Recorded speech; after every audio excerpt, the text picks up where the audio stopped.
संख्याओं का वर्गीकरण। तो संख्याओं का वर्गीकरण कैसे किया जाता है तो देखिएगा। तो संख्या को दो भागों में बांटा है। एक जाता है, एक होती है वास्तविक संख्याएं, तो सबसे पहले हम वास्तविक संख्याएं समझने वाले हैं, यानी रियल नंबर्स। क्या समझने वाले हैं? रियल नंबर्स यानी वास्तविक संख्याएं। तो वास्तविक संख्याएं कौन सी होती हैं? वे संख्याएं हैं जिन्हें एक संख्या रेखा पर दर्शाया जा सकता है। वास्तविक संख्याएं वे संख्याएं हैं जिनको एक संख्या रेखा पर क्या किया जा सकता है? दर्शाया यानी लिखा जा सकता है। वास्तविक संख्याओं को मुख्य रूप से दो भागों में बांटा जाता है, और वास्तविक संख्याएं जो होती हैं उनको मुख्य रूप से कितने भागों में बांटा जाता है? दो भागों में बांटा जाता है। नंबर एक है परिमेय संख्या, नंबर दो पर है अपरिमेय संख्या। यानी नंबर एक पर है परिमेय संख्या, नंबर दो पर अपरिमेय संख्या, दो भागों में बांटा जाता है। अब देखिएगा क्या है हमारा परिमेय संख्या यानी रिलेशनल नंबर। तो परिमेय संख्या को समझ लेते हैं। तो परिमेय संख्या किसे कहते हैं? जिन संख्याओं को p बटा q के रूप में लिखते हैं, ये पूर्णांक संख्याएं होती हैं जहां q शून्य के बराबर नहीं होता है। देखिएगा जिन संख्याओं को p बटा q के रूप में लिख सकते हैं, और क्या होनी, ये संख्याएं कैसी होती हैं? पूर्णांक संख्याएं होती हैं, और q के बराबर जीरो नहीं होता, यानी बटे में जीरो नहीं होता, उन्हें क्या कहते हैं? परिमेय संख्याएं कहते हैं। उदाहरण देख लीजिए। उदाहरण है हमारा एक हो गया, एक देखिएगा लिखा तो आप लोग सोचते होंगे परिमेय संख्या क्योंकि कैसे हुई, क्योंकि p बटा q के, लेकिन एक के बटे में एक लिख सकते तो कैसी हो गई? परिमेय संख्या। दो बटे तीन हो गया। अब देखिएगा लिखा हमारा कितना? 0.5। अब देखिएगा यहाँ से दशमलव हटाएंगे, यहाँ 10 आ जाएगा, ये भी क्या हो गई? परिमेय संख्या हो गई। 4/5। अब यहाँ पर जीरो, तो यहाँ पर क्या बताया गया q के बराबर जीरो नहीं होना चाहिए, यानी में जीरो हो सकता लेकिन हर में जीरो नहीं होगा। तो क्या होगी? परिमेय संख्या होगी। तो यहाँ पर किसमें जीरो है? अंश में है, तो ये कैसी होगी? परिमेय संख्या। अब देखिएगा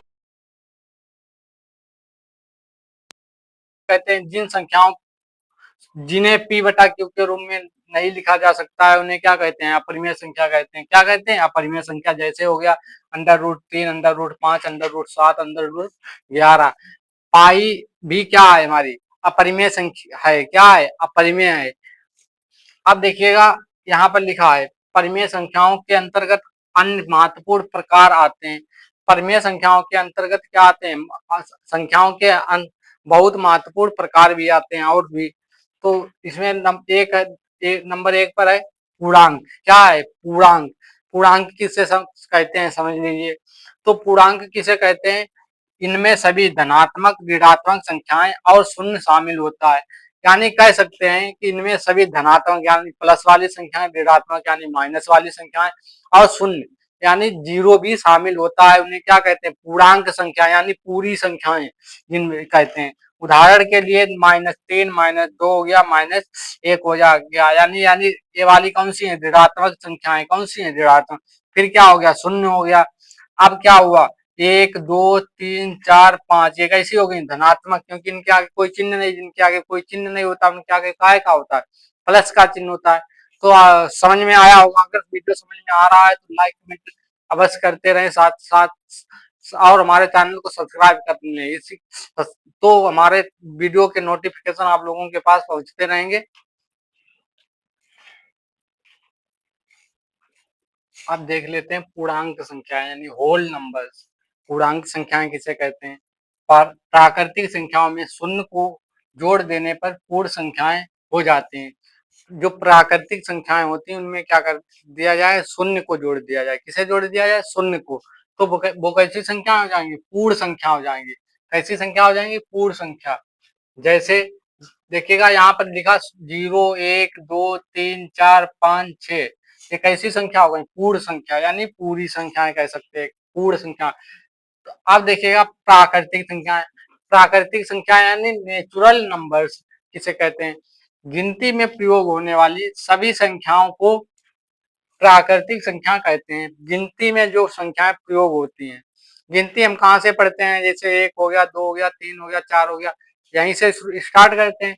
तो गिनती में प्रयोग होने वाली सभी संख्याओं को क्या कहते हैं? प्राकृतिक संख्या कहते हैं। ये एक से शुरू होती हैं। ये संख्याएं कहाँ से शुरू होती हैं? इनकी शुरुआत एक से होती है। तो जैसे जैसे करके देख लीजिए, 1 2 3 4 5 6 7 8 यानी अनंत तक। उसके बाद काल्पनिक संख्याएं। काल्पनिक संख्याएं किन्हें कहते हैं?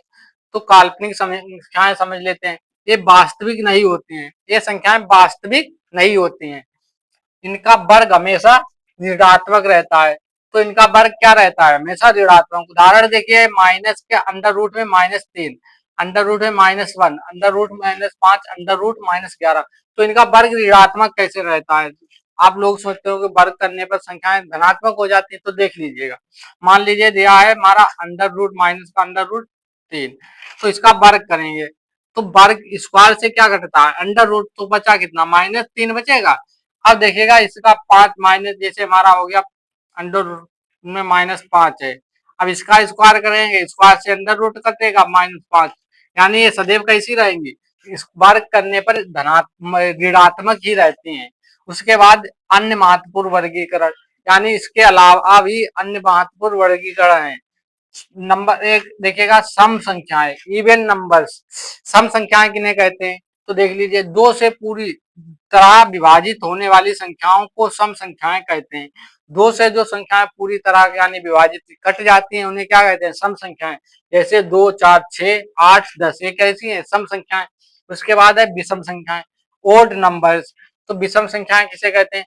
दो से जो संख्याएं विभाजित नहीं होती हैं, उन्हें क्या कहते हैं? विषम संख्याएं कहते हैं। जैसे 1 3 5 7 9 11 13, एक ऐसी संख्याएं हो गई हमारी, विषम संख्याएं हो गई। ठीक है।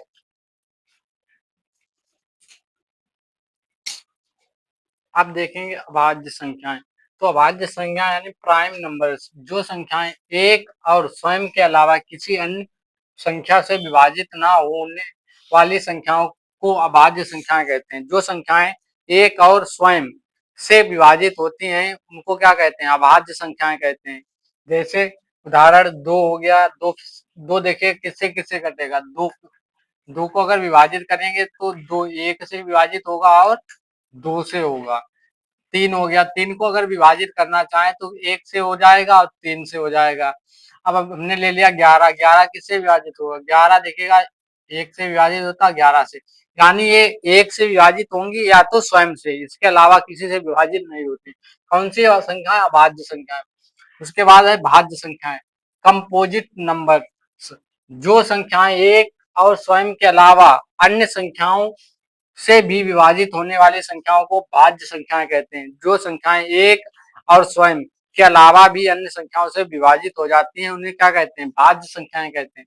उदाहरण में है हमारा 4 6 8 9 10 12 14 15। देखिएगा 4 को विभाजित करेंगे, 4 किससे किससे होगा? 1 से होगा, 2 से हो गया और 4 से होगा। मान लीजिए 15 को विभाजित करेंगे, 15 किससे किससे होगा? 15 देखिएगा 1 से होगा, 3 से होगा, 5 से होगा और 15 स्वयं से होगा। तो एक और स्वयं के अलावा भी अन्य संख्याओं से विभाजित हो जाती हैं, उन्हें क्या कहते हैं? भाज्य संख्याएं। अगर वीडियो अच्छा लगा हो तो लाइक कमेंट और चैनल को सब्सक्राइब कर लें, जिससे अगले वीडियो का नोटिफिकेशन आप लोगों के पास पहुंच सके और आप लोग वो वीडियो भी देख सकें।